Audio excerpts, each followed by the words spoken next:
And welcome to our channel. ఈరోజు వీడియోలో మనం 8th class maths chapter 2 linear equations in one వేరియబుల్లోని exercise 2.2 నుండి క్వశ్చన్స్ చూద్దాము. ప్రీవియస్ వీడియోలో 8th క్వశ్చన్ వరకు ఎక్స్ప్లెయిన్ చేశాను. ఈ వీడియోలో వచ్చేసి 9th క్వశ్చన్ నుండి చూద్దాం.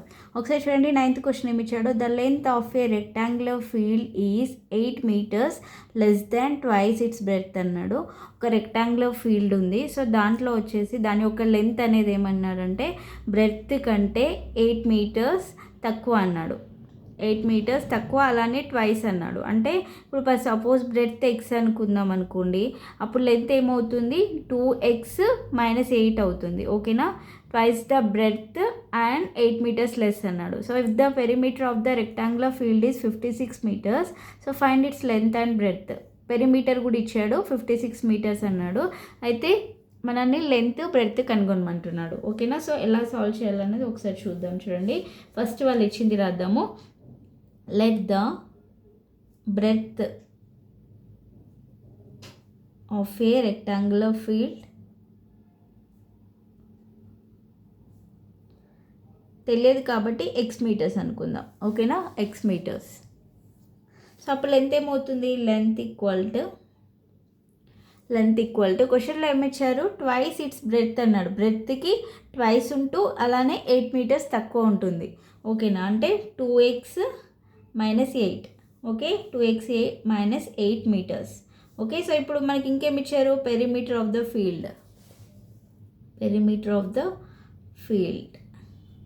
ఎంత ఇచ్చారు క్వశ్చన్లో? 56 meters ఇచ్చారు. సో ఇప్పుడు మనకి పెరిమీటర్ ఉంది. సో దీని నుంచి మనం లెంత్ బ్రెడ్త్ కనుక్కోవచ్చు కదా. సో పెరిమీటర్కి ఫార్ములా ఏంటి? 2 × L+B అంటే కదా. 2 × L+B అంటే L అంటే లెంత్, B అంటే breadth is equal to 2 × L+B equal to 56 ఇచ్చారు. ఓకేనా? సో అప్పుడు L+B ఈక్వల్ టు ఏమవుతుంది? 56. ఇక్కడ ఇంటూ ఉంది, 2 ఇంటూ ఇటు వస్తే డివైడ్ అవుతుంది, అంటే బై 2 అవుతుంది. ఓకేనా? సో 2 1s 2 2s 4, 1 ఉంటుంది, 6 2 8s 28. L+B ఈక్వల్ టు 28 వచ్చింది కదా. సో L తెలుసు మనకి, లెంత్ ఎంత? 2x - 8 ప్లస్ బ్రెడ్త్ ఎంత?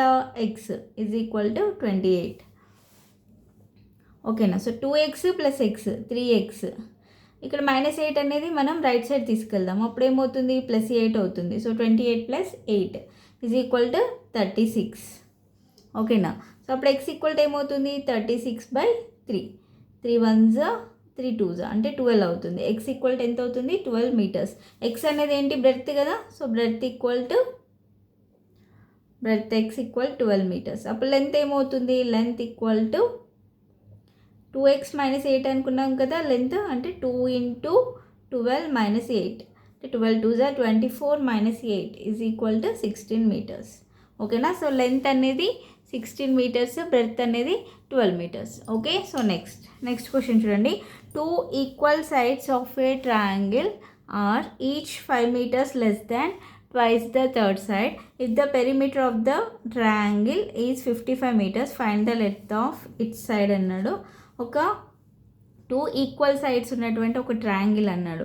సో 2 equal sides ఉంది అని ట్రయాంగిల్ అని అంటే అది ఏ ట్రయాంగిల్ అవుతుంది? ఐసోసెలస్ ట్రయాంగిల్ అవుతుంది కదా. సో ఐసోసెలస్ ట్రయాంగిల్లో 2 sides ఈక్వల్ ఉంటాయి. అయితే ఏమన్నారు? 2 equal sides of a triangle are each 5 meters less than twice the third side అన్నాడు. ట్రయాంగిల్ అంటే 3 sides ఉంటాయి. సో దాంట్లో థర్డ్ సైడ్కి ఆ మిగతా ఉన్నటువంటి 2 sides ఎలా ఉంటాయి? ట్వైస్ ఉండి అలానే 5 meters తక్కువ ఉంటుంది అన్నాడు. అంటే for suppose third side x అనుకుందాం అనుకోండి, అప్పుడు రిమైనింగ్ 2 sides ఏమవుతాయి? ట్వైస్ అంటే 2x, తర్వాత లెస్ దాన్ 5 meters అన్నాడు కాబట్టి -5 తీసుకోవాలి. లెస్ దాన్ అంటే మైనస్ తీసుకోవాలి. ఓకేనా?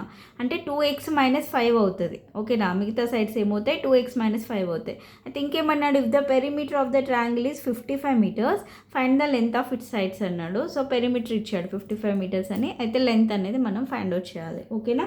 సో ఎలా రాయాలని ఒకసారి చూడండి. A triangle in which the length of the third side is x meters. x అనుకుందాం. సో అప్పుడు మిగతా 2 sides ఏమవుతాయి? ద లెంత్ ఆఫ్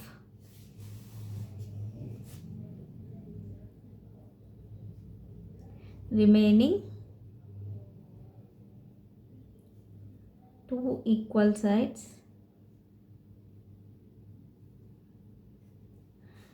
ఈ థర్డ్ సైడ్కి ట్వైస్ ఉండి 5 మీటర్స్ తక్కువ అన్నాం. అంటే ట్వైస్ అంటే 2 టైమ్స్ అనమాట. అంటే 2 ఇంటూ ఎక్స్ తీసుకోవాలి. తర్వాత లెస్ దాన్ 5 అన్నాడు కాబట్టి -5. ఓకేనా? అంటే 2 ఇంటూ ఎక్స్ అంటే 2x -5. సో 2x -5 అనేది లెంత్. ఓకేనా? సో ఇంకేమి ఇచ్చారు క్వశ్చన్లో మనకి? పెరిమీటర్ ఇచ్చారు. సో పెరిమీటర్ ఈక్వల్ టు ఎంత? 55 మీటర్స్. ఓకేనా? సో పెరిమీటర్ ఇచ్చారు. లెంత్ ఉంది మన దగ్గర, ఇంకొక సైడ్ కూడా ఉంది. కాబట్టి ఇప్పుడు మనం దీని నుండి లెంత్, సైడ్స్ ఆఫ్ లెంత్ అనేది కనుక్కోవాలి. లెంత్ ఆఫ్ సైడ్స్ అనేది. ఓకే, సో ఎలా కనుక్కుంటాం మనం? పెరిమీటర్ అంటే ఏంటి? సమ్ ఆఫ్ 3 సైడ్స్, అంతే కదా? అంటే ఇప్పుడు ఇక్కడ ఉన్నటువంటి 3 సైడ్స్ని యాడ్ చేయాలన్నమాట. సో దాంట్లో ఫస్ట్ వన్ వచ్చేసి ఫస్ట్ సైడ్ 2x - 5, ఇంకొకటి కూడా 2x - 5, ఎందుకంటే 2 సైడ్స్ ఈక్వల్ అన్నాడు కాబట్టి. ప్లస్ థర్డ్ సైడ్ వచ్చేసి x is equal to 55 metres. ఓకేనా? సో ఇప్పుడు వీటిని యాడ్ చేద్దాం. 2x - 5 ప్లస్ 2x - 5 అన్నాడు అంటే 4x - 10 plus x is equal to 55. 4x plus x అంటే ఎంత? 5x - 10 equal to 55. So next 5x is equal to 55 plus 10. ఓకేనా? -10 అనేది రైట్ సైడ్ వస్తే +10 అవుతుంది. ఈక్వల్ టు 55 ప్లస్ 10 అంటే 65. అప్పుడు x ఈక్వల్ టు ఏమవుతుంది? 65/5. ఓకే,